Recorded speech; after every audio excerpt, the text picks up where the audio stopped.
Bueno, ya le hemos venido dando las cifras de contagios y fallecimientos de COVID en esta quinta ola. Y para evaluar cómo se está comportando este virus SARS-CoV-2 en su variante Omicron y sus subvariantes BA4 y BA5, vamos a platicar con el doctor Alejandro Sánchez Flores, investigador del Instituto de Biotecnología de la UNAM y miembro del Consorcio Mexicano de Vigilancia Genómica. Doctor, bienvenido nuevamente al programa. Pascal, muy buenos días, un placer saludarte y a ti y a toda la auditoria. Bueno, ¿cómo se está comportando la enfermedad? ¿Estamos, digamos, ya alcanzamos el pico de esta quinta ola y vamos de bajada o cómo están las cosas, doctor? Mira, fíjate que son de las cosas que hemos revisado desde el lunes. Todos los lunes tenemos junta en el consorcio y analizamos los datos epidemiológicos y sí ya vemos un descenso, pero esto es por el efecto que tiene el descenso en la Ciudad de México y en el Estado de México, que contribuyen más o menos al 40% de los datos. Hay bajadas en 7 entidades federativas, que son Baja California Sur, Estado de México, Ciudad de México, Yucatán, Quintana Roo, Veracruz, y me falta por ahí uno más. Esos van de Jalisco. bajada. Sí, van de bajada, Jalisco. Sí. Y a final de cuentas, todos los demás, pues digamos que están sufriendo una especie de onda expansiva, donde aquí ya van bajando, pero en otros estados donde finalmente no había una aceleración, sí vemos un incremento de casos. Algo preocupante es que el incremento de casos de hospitalizaciones y de muertes sigue a la alza, aunque no es un número muy alto. O sea, sigue creciendo. Ayer se dieron a conocer 134 fallecimientos registrados en un lapso de 24 horas. Así es, y finalmente esto preocupa porque aunque la cifra no suene muy grande, esto se puede ir como hilo de media. Por un lado, el hecho de que tengamos un subregistro por muchas razones nos hace que pues finalmente las hospitalizaciones y las muertes sean un reflejo mucho más, digamos, claro de lo que está sucediendo en la pandemia. Desgraciadamente, la desaparición de los semáforos epidemiológicos, que es lo que controlaba esto o tomaba o pesaba este tipo de cosas, pues ya no existen, ¿no? Entonces, ahora digamos que la gente, pues a pesar de que se les diga que hay un incremento y que este incremento se debe multiplicar por 30 veces el número de casos positivos activos que vemos actualmente, pues no está haciendo mucho caso y está siguiendo una vida hasta cierto punto, digamos, con pocas precauciones y sobre todo con convivencia con un virus, con variantes que son altamente transmisibles y que a final de cuentas hemos mitigado el impacto gracias a la vacunación y no necesariamente por una propiedad biológica del virus. De la subvariante. ¿Cuál es la que más nos está afectando? ¿BA4 o BA5? BA5, fíjate que no hemos visto un gran porcentaje de BA4. Ajá. Esto fíjate que ya lo habíamos visto con Delta exactamente el año pasado, donde entró Delta, que era la variante B11617, y de aquí dirigió a más de 200 sublinajes. Lo mismo pasó con Omicron. Omicron era la variante B11529, y ahorita ya tenemos más de 200 o 220 sublinajes, de los cuales los más exitosos han sido solamente 5 o 6, entre los cuales tenemos la BA1, que fue el primer sublinaje que derivó de Omicron, de esta que te platicaba, luego la BA1.1, luego la B1, luego la B.2, luego la B2.12.1, que esa se observó mucho en Nueva York y aquí en el país estuvo dominando mucho tiempo, junto con la BA2.9, que viene de Europa. Y en eso llegó la BA5 y esta ha variado muchísimo, ha divergido mucho, ha adquirido pues más cambios y sobre todo que los que ya tenía la hace muy elusiva al sistema inmune. Entonces, aunque estemos vacunados, los anticuerpos que tenemos no la van a reconocer y nos infectamos. Estando infectados, vamos a pasar a cursar la enfermedad con síntomas muy leves. Y esto es parte del problema, porque a final de cuentas esos síntomas leves nos hacen menospreciar el estado y salimos a convivir con personas infectándolos, y esto digamos que, como le han llamado algunas personas en Estados Unidos, estamos viviendo la pandemia de los vacunados. Sí, y eso, bueno, probablemente a quienes están vacunados y tienen un estado considerablemente bueno de salud, pues no les va a hacer mayor mella, pero si en esta actitud pues no muy responsable, se infecta a personas que tienen condiciones de salud pues menos buenas, puede ser que a ellos sí les provoque algo de consideración, ¿no? Así es, y en este caso lo que estamos viendo es que la mortalidad o la fatalidad, la fatalidad es el número de muertes que tenemos por casos infectados, Uh-huh. es muy alta. Y finalmente esto es ¿Qué en tan dos alta es grupos la en fatalidad? particular. Pues mira, por ejemplo, en el grupo de 60 o más, incluso con vacunas, puede llegar a ser hasta del 50%. Ajá. Y en las personas que están vacunadas, por ejemplo, pero que tienen comorbilidades, y en aquellas que no están vacunadas, puede ser casi llegar hasta el 90%. Entonces, esto es un grupo que debemos cuidar mucho.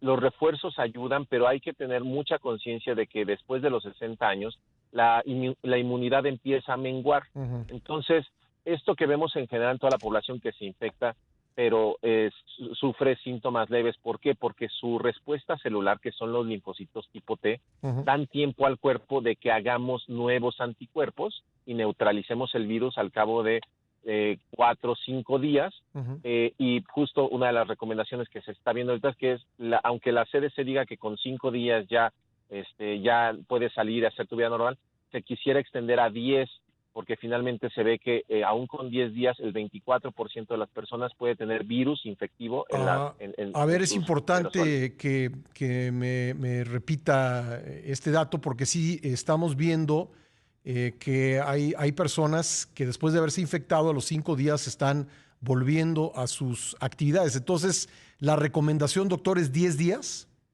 Sí, 10 días o incluso, te digo, en el último estudio que se tuvo, después de 5 días se podía encontrar en el 84% de las muestras que se analizaron partículas que pueden infectar a células en cultivo. Hay que también tener esto bien consciente, ¿no? Después de 10 días tenías 24%, que ya es un número menor, pero no despreciable, y a los 15 días ya ninguna muestra tenía ya el virus activo. Ya. Ahora, sí hay que aterrizarlo. Este es un buen dato. Realmente nos dice que todavía a los 10 días hay un porcentaje de personas que pueden estar todavía transmitiendo el virus, pero obviamente esto se mitiga muchísimo con el uso de cubrebocas y la sana distancia, además de la higiene. Sí, Entonces, pero lo eso, recomendable entonces, ¿esto es con BA5 o con cualquier subvariante de Omicron? Cualquier subvariante de Omicron. Sí. Y a final de cuentas, sí tiene razón que lo tiene que tomar la gente, pero también las autoridades. Por ejemplo, estaba viendo que el IMSS solamente te da, a pesar de que ya hicieron este avance en su plataforma de poder sacar la incapacidad por medio electrónico, pero aún así creo que solamente te dan 5 días. Entonces, entiendo que hay muchos problemas sociales, laborales, incluso con las escuelas de los niños y eso, que nos evitan, por ejemplo, guardar este reposo y confinamiento que se requiere. Pero definitivamente el que la gente esté consciente ya le permite tomar la decisión de manera informada y hacer lo mejor que le corresponde para todos, ¿no? Bueno, pues sí es muy, muy importante lo que nos dice. Doctor, ¿tiene sentido desarrollar o adaptar una vacuna a estas nuevas subvariantes de Omicron o las mutaciones son tan rápidas que pues el proceso de fabricarlas sería más largo que el de replicación? Mira, fíjate que esto es un artículo que acaba de salir ayer y leí rápidamente solamente lo que es el resumen, pero parece ser que las vacunas que se hicieron con el virus original de Wuhan, con su información genética, sí confieren protección a pesar de que escapen a los anticuerpos estas nuevas variantes. Por eso les decía, no estamos completamente desarropados. La vacuna entrena tu sistema inmune para que se haga este proceso que se le llama seroconversión. Esto es que tus linfocitos tipo B, que son los que producen anticuerpos, puedan también mutar y ajustarse para que produzcan anticuerpos neutralizantes contra estas variantes. Ahora, sí se está probando las vacunas que se llaman bivalentes, donde tienen información del virus de Wuhan original y las nuevas variantes desde alfa hasta delta. Y se ha visto que pueden tener una muy buena neutralización contra las variantes de Omicron, pero como dices, no podemos predecir finalmente qué va a pasar y cómo va a seguir mutando. Y también otra cosa es que necesitamos encontrar una manera de vacunar o vacunas que generen inmunidad esterilizante. La inmunidad esterilizante es cuando ya tienes los anticuerpos que son, por ejemplo, inmunoglobulinas tipo A, son de otro tipo, que viven en las mucosas, y las inmunoglobulinas tipo G4 Con estas inmunoglobulinas ya en el punto de contacto del virus se neutraliza y ya no entra. Ahora, parece ser que una opción de generar esta respuesta, digamos, de inmunidad esterilizante, pudiera ser la aplicación directamente sobre las mucosas como vacunas de aplicación nasal, como puede ser la vacuna Patria, o también de otras tecnologías como la de Novavax, que es de proteínas recombinantes. Estas en particular de proteínas recombinantes como Patria y Novavax, nos dan la opción de poderlas reingenierar rápidamente, porque finalmente el proceso es un poquito más rápido y la producción ya no depende de la proteína, digamos, con la que inmunizas a tu cuerpo, ya no depende de ti. Ahorita lo que hacemos con las vacunas es introducir la información genética de un pedacito de la proteína de espiga del virus y tus células lo sintetizan y entonces ellas son las que están entrando al sistema inmune. Obviamente esto sucede en el músculo, la aplicación es intramuscular. Si esto lo logramos hacer en mucosas, tendríamos una buena oportunidad y las vacunas de proteína recombinante nos darían esa velocidad que requerimos para meter nuevas variantes. Ya, y pues mientras tanto, sé que es ya un lugar común decirlo, pero pienso que no está de más. Pues los cubrebocas, el ventilar los espacios cerrados, la sana distancia, todo esto pues nos sigue ayudando muchísimo, doctor. Así es, y concentrar los esfuerzos en donde realmente valen la pena. El cubrebocas, definitivamente es mejor usar cualquier cubrebocas que no usar cubrebocas, pero dentro de los cubrebocas, los de alta eficiencia como los KN95, los KF94, son mucho más recomendables por lo mismo de cómo sellan y evitan que salgan más partículas hacia mi alrededor.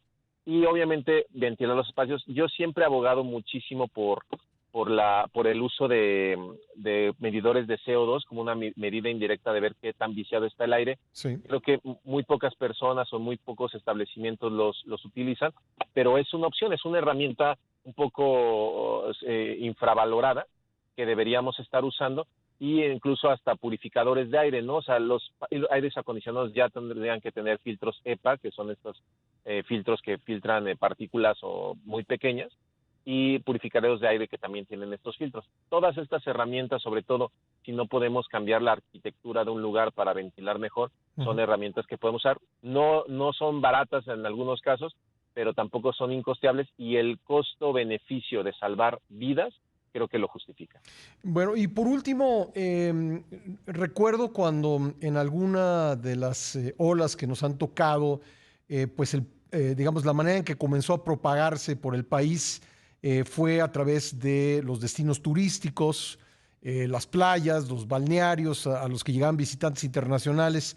En esta quinta ola, ¿qué conclusión podemos sacar de la forma en que se está propagando? Exactamente la misma que acabas de mencionar, Pascal. Justo no hay cercos sanitarios en las entradas, por ejemplo, fronterizas, no hay cercos sanitarios en los aeropuertos. México no exige pruebas de PCR o vacunación para el ingreso de turistas. Esto definitivamente no solamente es algo que deberíamos, o que el gobierno debería empezar a instituir, no solamente por COVID, sino por lo que estamos viendo de otros virus como la viruela de mono, o incluso pues los recientes brotes en África de Marburg, del virus de Marburg.